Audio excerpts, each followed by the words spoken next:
You creeps asked for it. Welcome to the very first part of my Goosebumps reading vlog series. In this video, I'm going to be revisiting the first 10 books in the series. Now, for those who have never seen this channel before, hello, my name is Cameron. I am the host here on Library Macabre and the author of the Autumn Crow books. So I first started getting into Goosebumps when I was very, very young. My mom would take me to the library and we'd check out Goosebumps books and she would read them to me. Then I got into the TV series, which began in 1995. I would collect all the VHS tapes, all the toys, all the books. When I would go to school, my friends and I would trade Goosebumps books on the playground like currency. And if anybody had any of the Goosebumps toys, it was game over. You were immediately the most popular kid in school. And I'm talking like kindergarten through 3rd grade. By the time I got into 4th, 5th grade in middle school, it had kind of fallen out of fashion. And if you were still reading Goosebumps books at that age, you were kind of a nerd. Which was me. I was still reading Goosebumps all the way through middle school, so I was a bit of an outcast, but I was already an outcast, so it didn't really matter. But at that time, I did start to grow up a little bit. I started to dip my toes into his young adult work, so I read a lot of Fear Street and a lot of his point horror books. In fact, here on my channel, I'm not just known for my Goosebumps collection videos, but I'm really known for my Fear Street reading vlogs, because I recently started going through and reading all of the books in publication order, and that is still ongoing. It is a huge, huge challenge because there are so many books in that series, but we're going to make it even more complicated, and we're going to start doing it with Goosebumps as well. I have read almost all of the original Goosebumps books, so this is more just me revisiting these books as an adult. Some of these I have revisited as an adult, like Welcome to Dead House, the first book in the series. I revisited this maybe 2 or 3 years ago, but a lot of these other ones, like Monster Blood, for instance, I've not read this since I was like 10 years old. It's been a blast to revisit all of the Fear Street books, so it's going to be just as fun to revisit these as an adult and see if they hold up. I'm thinking they will. I mean, Welcome to Dead House, I thought this held up really well when I reread it. Same thing for Ghost Next Door. It made me cry last time I read it, so maybe it'll make me cry this time around. Stine was definitely giving it his all with these earlier books, so let's revisit these in this video as an adult and we'll see how they hold up, and then I might even watch some of the TV episodes as I go along and we can kind of compare and contrast them. So without further ado, let's get started on book number 1, Welcome to Dead House.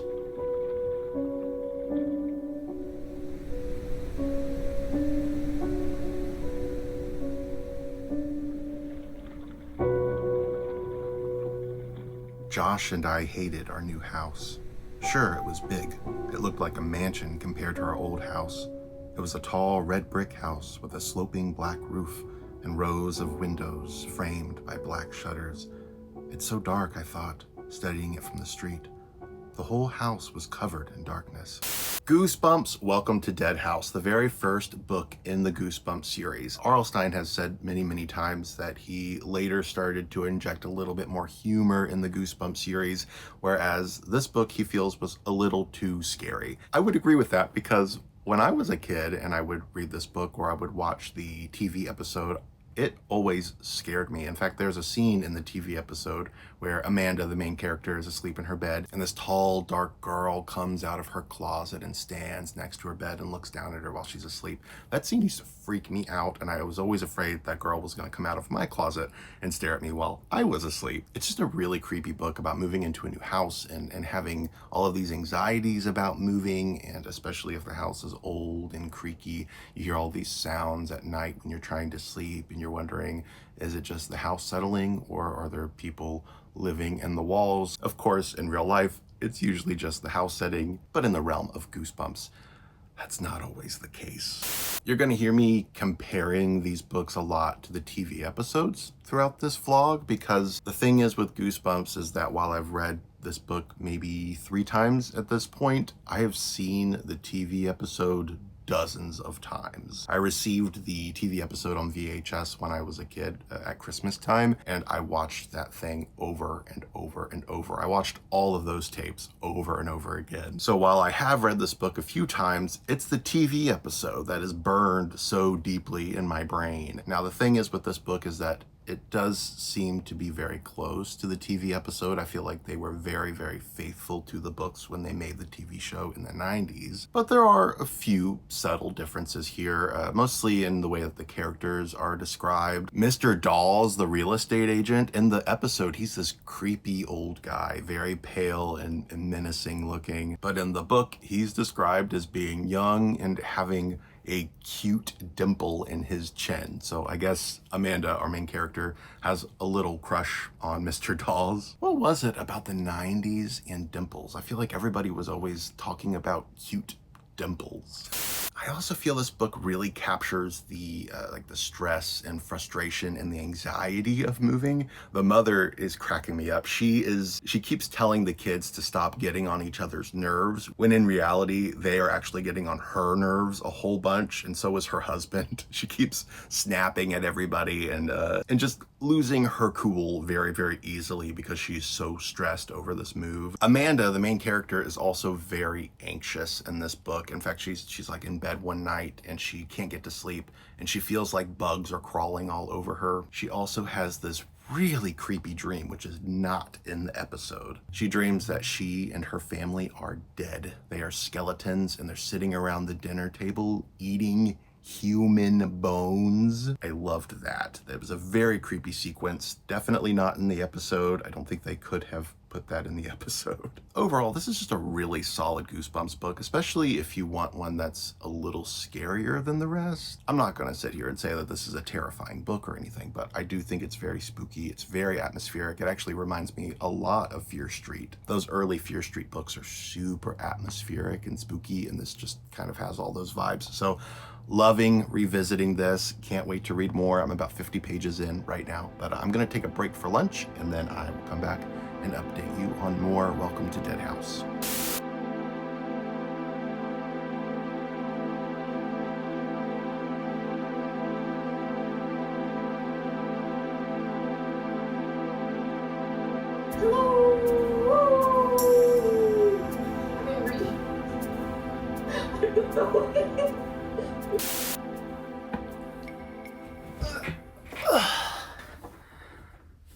Hello.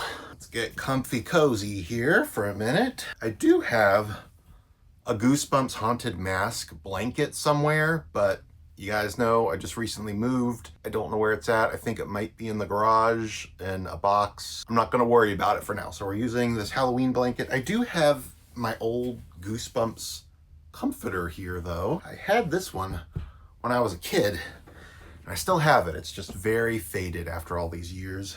Anyway, this is the Retro Den. This is where I keep all of my movies, lots of VHS tapes. I have my CRT TV right behind you over here. I've been working really hard to get this room set up. It's almost done. It's almost ready actually to make my big Retro Den tour, because I do want to make a big tour and show you guys what everything looks like. It's pretty cool in here. The only thing really I need to do is organize the books and hang up a few more posters, and then lighting. Lighting's the big thing, because right now all I have is the overhead light. I also have natural light from the window, and then I'm using my ring light right now. Otherwise, the lighting in here looks ghoulish. Anyway, aside from finishing up Welcome to Dead House over the past hour and a half or so, I had lunch, had spaghetti and meatballs, took a little field trip to Dunkin' to get some coffee, came back home, and I finished reading Welcome to Dead House. I'd say overall it took me maybe an hour and 20 minutes to read this. I know a lot of people who reread the books are like, oh, you can read one of these in 20 minutes. You can read one of these in 40 minutes. It's not quite that fast, I don't think. I was reading pretty fast too, and it still took me longer than that. Anyway, Welcome to Dead House. This is such a fun book, and it really is a good place to start if you've never read the Goosebumps books. Like I always say, start with The Haunted Mask, because that's my personal favorite. But if you want to start at the beginning, I'd say go for it. It's a good book. It's a very good, fun, spooky, haunted house-ish kind of book. Kind of a zombie story. The TV episode is definitely more just zombies. Whereas the book, they kind of feel like zombies, but sometimes they do vanish. So it makes you think they're blood-hungry ghosts. I really don't want to say too much more about it in case there is anybody here who's never read this before. I don't want to give spoilers in this video. I'm just telling you everything up to a certain extent, and then you can read the book and find out more. But if you've read the book and seen the episode, you know what I mean. The episode is actually very true to the book. They do change some things, and I think the episode actually makes some kind of wise decisions. The book actually ends in the cemetery, whereas the TV episode goes from the cemetery to the house, and it ends in the attic of the house. And I think that makes more sense for a book that's called Welcome to Dead House. You kind of want the finale to be in the house. And it also adds an extra kind of Night of the Living Dead kind of feel to the TV episode, whereas the book doesn't really feel like Night of the Living Dead quite as much. Still though, this is a great book with a really, really spooky atmosphere. I think it's actually pretty creepy at times. I love it. I give it 5 stars. I think it's a childhood classic, and I recommend reading Welcome to Dead House. And then watch the TV episode. The TV episode is actually really good. It's also got a great atmosphere and some pretty decent acting. Some of the Goosebumps episodes, especially the single part episodes, are really cheesy with bad effects, very bad acting and dubbing. Whereas a lot of the 2-part episodes have higher budgets. They feel a little bit more like actual movies. Welcome to Dead House is one of those. It's a great episode that's got a higher budget. It's got better actors. It has the quality of a movie. It actually is a very effective horror film in a way, just a horror film aimed at kids. And another thing that I like about this particular Goosebumps story, whether it's in the book or the TV episode, is that the kids are in danger. Like these evil beings, whether they're ghosts or zombies, they want to drink the blood of these kids. Anyway, love this book. Reminds me of everything that I love about being a kid in the 90s. And now I think what we're gonna do is watch Kelsey's Sprints. So Kelsey from Kelsey's Nostalgic Life, who is the host of Old School April. It is currently Old School April as of when I'm filming this video. She does live streams on her channels that are sprints where you can come hang out for an hour, then you go on sprint and you can read or write or do whatever you want, and then come back an hour later and kind of connect again and talk about what you did during that hour. It's just a fun way of everybody kind of motivating each other to get stuff done during those hours. And then your reward is to come back and talk and have a good time and hang out. So I'll probably update everybody and tell them that I've been reading Welcome to Dead House and doing Goosebumpsy things. And then after that, I'm thinking I might actually watch the episode of Welcome to Dead House, because this has kind of put me in the mood to watch it. I'm not sure how I'll watch it. Either I'm gonna watch my VHS tape in here in the retro den, or I will watch my DVD downstairs on the big TV. It depends on what I feel like doing. It's fun and nostalgic to watch the episodes on these original tapes that I've had since I was a kid, but it can also be fun to put the DVD in and watch it on a bigger TV and kind of experience it in a different way, since I've watched this so many times. Anyways, I'm gonna do that, and then I'll start reading Stay Out of the Basement, which is book number 2, which is another favorite book of mine. Like I said, the first batch of books in the series are super high quality and just really good books. So Stay Out of the Basement, no exception. I'm very eager to revisit that book and to see if some of the deeper meanings that I used to glean from the book are actually there. Like R.L. Stine's thing that he always says is, oh, I just write books for them to be fun. I don't try to hide any morals or I don't put any hidden meanings in the books. They're just there to be fun. Kids should be able to read books and have fun, which I totally agree. But there are a lot of books in the series where I read them and I think, this feels like it's got deeper meaning. The Haunted Mask, for instance, really feels that way. Welcome to Dead House, in some ways it does, but Stay Out of the Basement especially, to me, always feels like a book about kind of a domestic disruption, I guess you could say, where the parents are starting to grow apart and have their midlife crises, and the kids are kind of stuck in the middle of that. That's what the book always felt like to me. Maybe it's because I grew up in a divorced family. Maybe I was just reading into it too much, but I'm gonna try to focus on that this time and see if that's actually in the book or if that's just my brain inserting that into the book, just based off of my own personal experience. I don't know, we'll see, but we're going to get started on that very soon. But first, let's watch Welcome to Dead House and join in on Kelsey's Sprints. I'm R.L. Stine. I write the Goosebumps books. Welcome to Dead House. I think you're going to like your new house.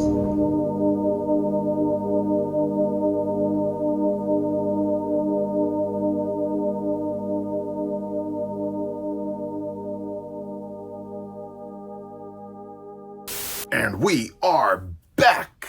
I'm having a pretty fun day overall. I'm still trying to get back into the zone of recording vlogs like this. It's been really since last summer that I've made a reading vlog, so I don't feel like I'm quite as entertaining, or what's the word? I just don't feel like I'm as good at getting B-roll and stuff as I once was. I think my other vlogs are a lot more atmospheric and stuff, whereas right now I feel like I'm kind of trying to get back into that zone. But I am having a lot of fun revisiting the Goosebumps books. So I actually just finished reading Stay Out of the Basement. I read this one pretty quick. Like I said, I reread this one probably 3 or 4 years ago now, so it's really not been a long time since I reread this. I've also watched the TV episode quite a few times since then, because I do revisit these episodes a lot, like every year. Anyway, Stay Out of the Basement is kind of R.L. Stine's take on the whole mad scientist trope. You've got Margaret and her brother Casey. They used to be really close to their dad, but he's a botanist and he recently lost his job at the laboratory. And ever since then, he's been really weird. He's been spending a lot of time in the basement working on his projects, and the kids and their mother all think, well, maybe he's trying to convince the lab that it was a mistake to fire him. But they have to admit, he's been acting very, very strangely ever since then, and even a little bit before that, and they think maybe their dad's kind of antisocial behavior is what led to him being fired, but none of them really know because he's being very secretive. Anyway, he is currently working on a bunch of plant-related projects in the basement, and he keeps telling the kids, stay out of the basement, do not go down there, it's dangerous, you might mess something up. So that, of course, makes them a little bit more curious to go down and see what is going on. Never mind the fact that their dad is just being weird and kind of mean. Anyway, it's pretty clear that their dad's behavior is starting to not just get between him and his kids, but also between him and his wife. She seems to be very disappointed with how he's been acting lately. They live in California, and she has to leave town and go to Tucson because her sister has some kind of surgery that needs to be done. So she's going to leave town, go visit the sister, which means that the kids are going to be left alone with their dad. Last time I read this, I really felt like the mom was using her sister's condition as an excuse to get out of town because she and her husband are not getting along and she needs some space. That's kind of how it felt to me. Anyway, it's a mistake because the dad is absolutely bonkers and she should not be leaving her 2 kids with him. This is when the kids start to become very curious about their dad's experiments, and they start to go down into the basement and look around, and it turns out that some of these plants are not just plants, that they have human characteristics, and they're starting to wonder, is their dad using people in his experiments, or is he somehow turning plants into people? And also, is this really their dad? Because when he cut himself, he was bleeding green blood, and oh yeah, he also has leaves growing out of his head. This is a super fun mad scientist book, and what's really great about R.L. Stine's books in general is just how fast they go by. They don't waste any time. They give you just everything that you need from the story without anything overstaying its welcome. It's just such a quick, breezy, easy read, and I have to say the TV episode is also really good. I think it's directed by the same guy. Let me see. Yeah, it's directed by William Fruitt, who directed Welcome to Dead House. He's just a really great director, and the TV episode is also a 2-parter, so you've got some better quality there, some better production quality. You've also got much better actors, and the atmosphere is just dripping from this TV episode. I haven't rewatched the episode. I'm about to do that, but I've seen this so many times that I can tell you from memory just how good it is. It's also very, very close to the book. Really, the only real difference between these two is that Margaret actually has a friend in this book who convinces the 2 of them to go down into the basement, and she is not in the episode at all. She's only in the book. Without spoiling anything though, there are a couple of very notable differences between the book and the episode, one of which is the use of an axe at the end of the book. There is a scene where Margaret picks up an axe to use in defense, and something does end up happening with this axe. In the episode, she does not use an axe, she's actually using weed killer, which I guess is the better choice, because if they had used an axe in this, it would have just been too violent to see on screen, but it is pretty violent in the book, I have to say. I actually love the use of the axe. I thought that was really cool. Anyway, it's a great book, and I'm really super excited to now sit down and watch the TV episode, which I do have here on VHS. Let's put on Stay Out of the Basement, give it a little watch, and then I'm going to start reading Monster Blood.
Good morning, creeps. Cameron here. It is Monday, and I spent most of Sunday with family celebrating Easter, so I didn't really do a whole lot of reading. It really wasn't a good time to be reading. I did do a little bit of reading between lunch and dinner, and then when I got home, I did end up finishing Monster Blood before bed. I read this as a kid, and I remember not really caring for it so much, and I have seen the TV episode quite a few times, and I am also not the biggest fan of it. I find it to be maybe just a little bit silly.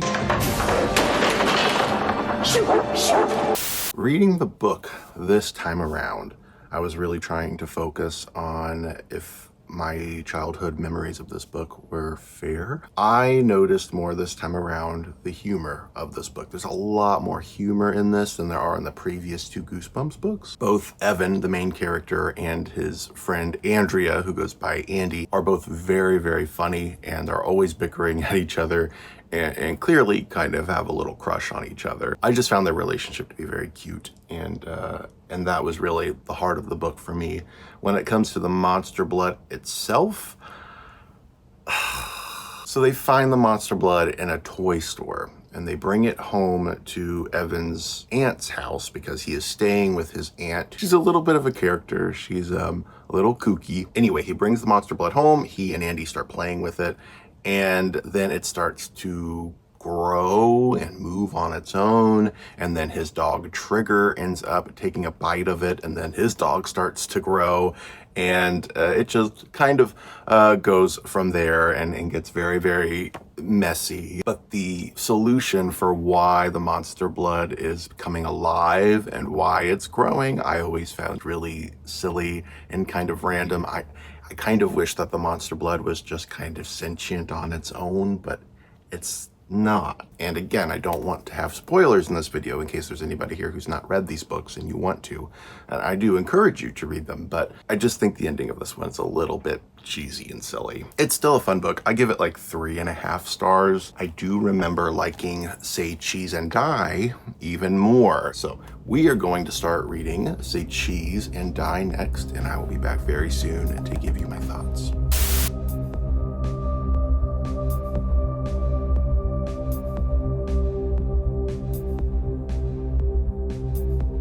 All right, creeps, Say Cheese and Die. I just finished reading this in one sitting. I'm on a roll today.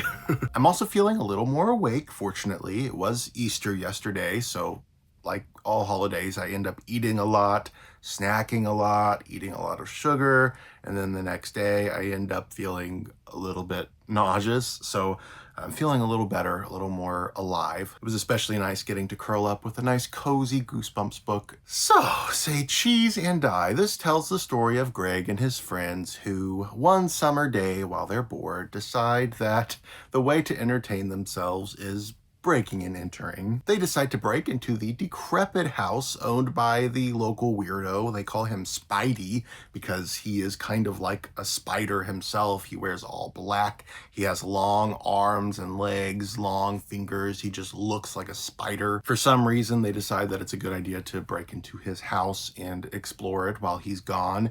And they end up finding this camera hidden behind a panel. It's this very strange camera. And when they take pictures with it, it either predicts the future or it causes bad things to happen. You don't really know until the end of the book which is which. Like, for instance, Greg's family gets a brand new car, which is a station wagon, and they're all talking about how cool it is. My family had a station wagon in the 90s, and it was not considered cool. I loved it because I loved getting to kind of ride around in the back of the station wagon, but my sisters, who were all teenagers at the time, hated it. And whenever my dad would pick them up from school, he would honk the horn and wave, and they would just pretend like he wasn't there. Anyway, they all think the station wagon is really cool, and Greg decides, ooh, I should take a picture of this to preserve this memory. And when he does take the picture, it ends up coming out a little different than it is in real life. The car is totaled in the picture, and he is thinking, is this camera broken? Now, if this were me, I would immediately start thinking, what in the Raven Simone is this? Is this camera telling the future? He ends up taking several pictures with this camera before he starts to put two and two together that this camera might be evil or telling the future or some shit. Not me. I would have known from the very first picture what was going on, and I would have thrown the camera away. But Greg does not do that, and instead he makes a big mess out of everything. He's just constantly snapping pictures, and when he finally decides to stop snapping pictures, his friends keep snapping pictures, and it just turns into a whole thing. And yes, the scene depicted on the cover here is in the book, kind of. Greg is talking about how he had a dream where he took a picture of his family at a barbecue, and it came out with them all looking like skeletons. Fun fact, a lot of the times while R.L. Stine was writing the Goosebumps books, Tim Jacobus, the artist of the covers, would be completing the cover art as it's being written. So Tim Jacobus would not be able to read the books. They were being worked on as he was working on the cover. So he just kind of had to make something up. And this was one of those where he did this cover art, and R.L. Stine was like, well, dang it, this isn't a scene in the book. So he had to go back and add it in after the fact. Anyway, Say Cheese and Die is a very fun, kind of summery book. It feels very summery. I mean, you could probably tell from the cover that this would be a good summer read. It's a fun little read. I like it a little bit more than Monster Blood, but I don't think it's quite as good as Welcome to Dead House and Stay Out of the Basement. Still a fun time, and it does hold up. And that leads me to my other point. Do they hold up? I think, yes, they do hold up. That is my opinion. I read a lot of modern books, guys, and very rarely do I feel like they're this breezy and this well written. No, it's not literature, but R.L. Stine really knows how to write an entertaining, light popcorn book. Anyway, that is Say Cheese and Die. The next book I'm going to be reading is Curse of the Mummy's Tomb. This is another reread for me. I believe it'll be the third time I'm reading this book. But before we dive in to Curse of the Mummy's Tomb, it's Old School April, and the theme for Old School April is Mall Madness, and I thought, what better time than to go to the mall and get some lunch at the food court? I'm on Food Court Gang, that's my team, so it's very appropriate. So let's go to the mall, everybody, and bask in the old school glow.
Hello.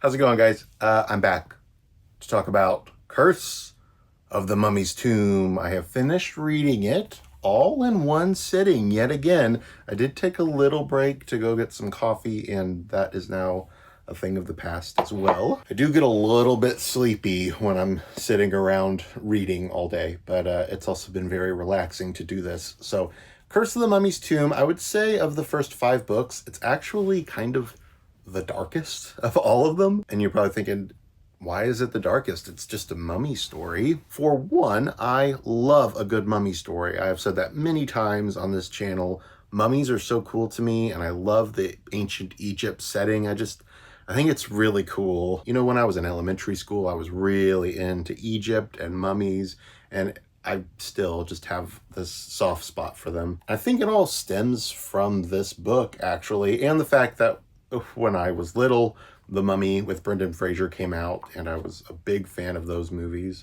But even though it seems like it's just going to be a simple mummy story, it's really not the focus, the mummy aspect at least. So you've got a kid named Gabe, and he is on vacation with his parents, a Christmas vacation, to see the pyramids in Egypt. He also has an uncle whose name is Ben. He is this Egyptologist. He's studying some different pyramids and unlocking tombs. He's kind of like a real-life Indiana Jones in a way. The characters in the book, Gabe, the main character, his dad, his Uncle Ben, they are all Egyptian. And so is Sari, who is Gabe's Uncle Ben's daughter, and she happens to be there as well.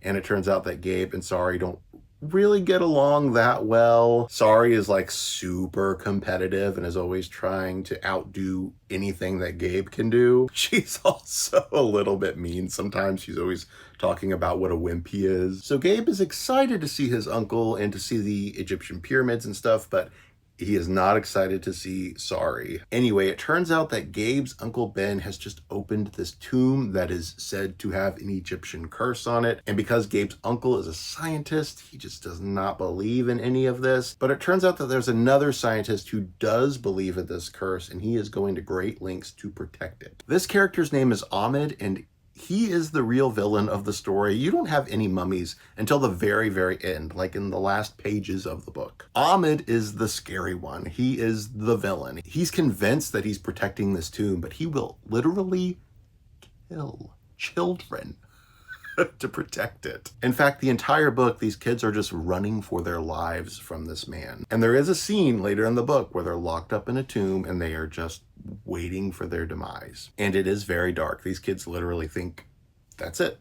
They're done for. And there is actually a very, very grim reveal in the book that I did not remember from the last time I read it. Even though I just read it a couple years ago, I forgot about this part. I'm not going to spoil it, but there are some lifeless bodies involved, all at the hands of Ahmed. So I just don't think it could be written now. I don't think it would fly. I think people would say, no, you can't put kids in that much danger in a children's book. But this was the 90s. It was a very different time, a much more fun time. Just saying. Check it out. It's good. And now, my friends, it is time to read another favorite of mine called Let's Get Invisible. Now, I will say, as a kid, I always thought this cover was really boring, and it kind of is. I think even Tim Jacobus has said that it's not his favorite, but it's a good book. I remember there being a lot of kind of commentary on addiction. I don't know. Is it in this book, or was I just reading into it too much? I guess we'll find out. Coming at you from a different part of the house, this is the bedroom, aka the mystery room. I'll be showing you guys a more in-depth look at my library and all of the bookshelves throughout the house very, very soon. Everything is mostly done being set up, but there's still a few little areas that I need to tackle. But this room is pretty much done and looks very cozy. So I am coming at you from the bedroom, and we're going to talk about Let's Get Invisible, which I read in a couple of different sittings. Let's Get Invisible. This is the story of Max and his friends. So it opens up on Max's birthday, and he is having a birthday party at his house, and they were gonna play outside, but then a rainstorm came in and everybody had to come inside. So now they're kind of bored. I feel like when kids are bored in a Goosebumps book, that's usually a bad sign because that's when they end up getting into stuff. And that's exactly what happens. They end up going in the attic trying to look for something to do, and they end up finding this kind of secret area of the attic. It's kind of closed off from the rest, and there's a mirror with a light above it. And whenever the kids pull the string that lights up the light above the mirror, they go invisible. They don't know how, they don't know why, and it ends up becoming a bit of a game with them. So they're like, well, whoever can go invisible the longest is the winner, because whenever you go invisible, there's a bit of a time constraint. You start to feel a little bit weird. You feel yourself slipping in a way, like you're being pulled away from reality. Everything starts to fade, and you feel like you yourself are starting to fade. But the more they play with this mirror, the more they start to feel drawn to it, the more they want to keep doing it and seeing how far they can push the envelope, which is why I think I got the kind of subtext of addiction when I read the book originally. That's what it felt like to me, and I do think it's there, though I would say it's not as overt as I remember it being. So let's get Invisible. This is one that I give about 4 stars to. It's a very strong book in the series. It does feel like it's got some deeper meaning, and I do like the tension of once these kids realize what they have gotten themselves into and they can't really stop. It creates a lot of anxiety, and I think it's really well done. So let's get Invisible, number 6 in the Goosebumps series. Big thumbs up from me. I give it 4 stars overall. Next up is Night of the Living Dummy, which is the introduction of Slappy into the Goosebumps world. One thing a lot of people don't realize when they first go into this book, you're expecting Slappy. Slappy is a icon. Even people who have never read Goosebumps know about Slappy because of this iconic cover art. The thing is, while Slappy is a character in this book, the book's not about Slappy. But it's been many, many years since I've read this, and I'm very curious to check it out. And I'm wondering if maybe now that I know that Slappy is not the main player in the story, if I'll like it a little bit more. So let's give Night of the Living Dummy a reread and see what we think now that I'm an adult.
Hello, creeps. Hello. It is Tuesday, and it's afternoon now. This morning I went for a walk, had some coffee, had some lunch, took a shower. I also finished reading Night of the Living Dummy. So I've had a pretty productive morning so far, but the rest of the day is just going to be finishing up all of my Goosebumps books for this vlog. So I am excited to wrap it up. It's been a lot of reading, but it's been fun. I've enjoyed it. Anyway, Night of the Living Dummy. Okay, so one very curious thing that I noticed reading it this time around is that Mr. Wood, the dummy who is kind of the main star of the book next to Slappy, has red hair. So this is Slappy, pictured on the cover, obviously. Slappy is a character, but he's not the villain of the story, like I said. Mr. Wood is the villain of the story, and I found it very funny that he looks exactly like Slappy, except he has red hair,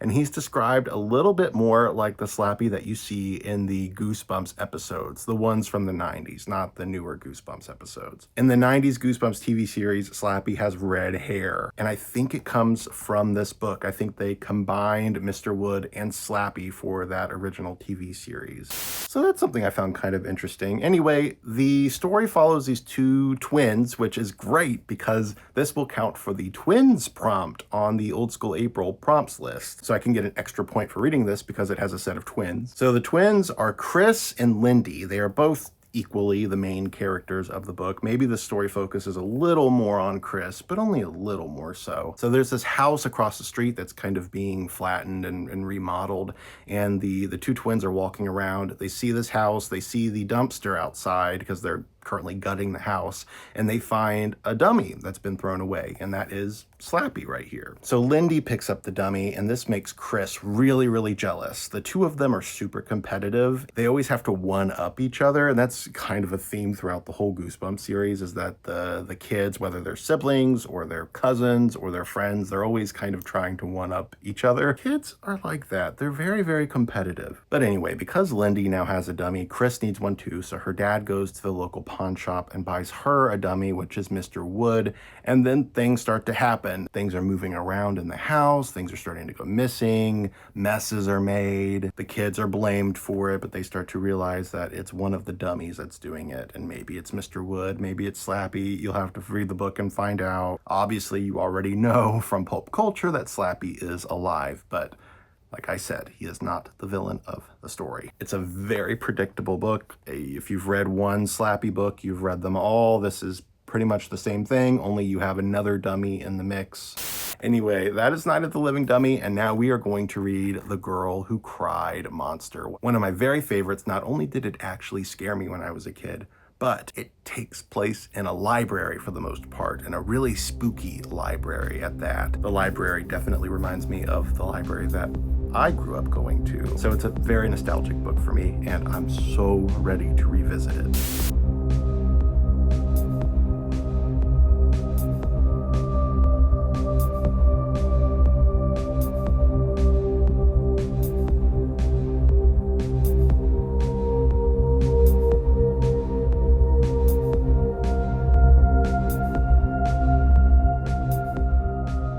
Card catalog toppled over, drawers came sliding out, cards spilled at my feet, scattering over the floor. No! The monster howled. At first I thought it was a victory cry, but then I realized it was an angry cry of protest. With a moan of horror, the monster stooped to the floor and began gathering up the cards. Staring in disbelief, I plunged past him, running frantically, my arms thrashing wildly at my sides. In that moment of terror, I remembered the one thing that librarians hate most, having cards from the card catalog spilled on the floor. Mr. Mortman was a monster, but he was also a librarian. I thought that was pretty funny. So, The Girl Who Cried Monster, one of my very favorites of the Goosebumps series, and one of the Goosebumps books that really scared me when I was a kid. I will say, I did not get scared this time, but I am an adult now, and I would say for a kid, yeah, this could probably be quite intense because you've got Lucy, who is often standing in the library after closing, spying on Mr. Mortman, and you just feel a little tense because you just know she's going to get caught. So this follows a girl named Lucy who is obsessed with monsters. She's always going on and on about monsters, trying to scare her brother, and not just that, but telling everybody she knows that she sees monsters. She's a liar. A total liar, and I do relate to her a little bit because as a kid I loved monsters, still do, and I was also very much into scaring my siblings and scaring people and talking about monsters all the time. So I did find her very relatable when I was a kid. I'm sorry if you see dust flying around. The sunlight is coming in so you can see literally every speck of dust floating about. Also, Lucy has this little brother, I forget his name, Randy or something, and he is such a little wimp. If I had a brother like that, I would scare him all the time too, just to try to teach him how to be less of a wimp. So I do kind of relate to her, and I do like her actually. Anyway, she is part of the Reading Rangers at the library, which is like a summer reading club program, and she goes there every week to pick out a new book and talk to the librarian. Anyway, she forgets her rollerblades in the library one day, and she decides to go back and get them, but it is after closing, so when she slips in, she ends up seeing Mr. Mortman, the librarian, turn into a monster before her very eyes and start eating flies. He even picks up a turtle at one point and crunches into it, which is really, really gross. Anyway, she is now trying to convince people that she actually saw a monster, that Mr. Mortman is a real monster, and of course nobody believes her because she is the girl who cried monster. There is actually a very fun twist at the end of the book that I will not spoil, but I thought it was very funny. It's one of my favorite twists of all of Goosebumps. If you've seen the TV episode, it's the same as in the TV episode, which is also very good, I have to say. It's a single part episode. It's not like an hour-long Goosebumps episode, but for a single part episode, even though it is a bit rushed, it's still pretty good, and the monster makeup is amazing. Anyway, I would say I give this 5 stars. I love this one. I think it's probably the best of the first 10 books, at least from memory. So far, if I were to be just reading these fresh, having never read them before, I would say this is the best one.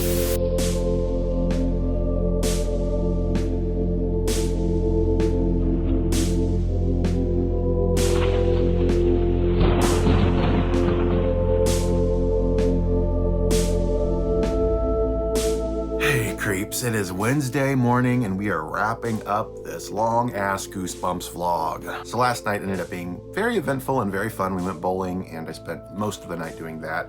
And then I got home and I finished reading Welcome to Camp Nightmare. And then I started reading The Ghost Next Door, and then I woke up this morning and finished it. So we are all set. I'm gonna be wrapping up and telling you what I thought of these last couple of books. So Welcome to Camp Nightmare. This is one that I've not read since I was just a little guy. It's been many years, probably 20-25 years, somewhere in there. I've seen the 2-part episode many times, but I've only read this once. So this follows a kid named Billy. His name is Billy, and he's going to Camp Night Moon, not Camp Nightmare.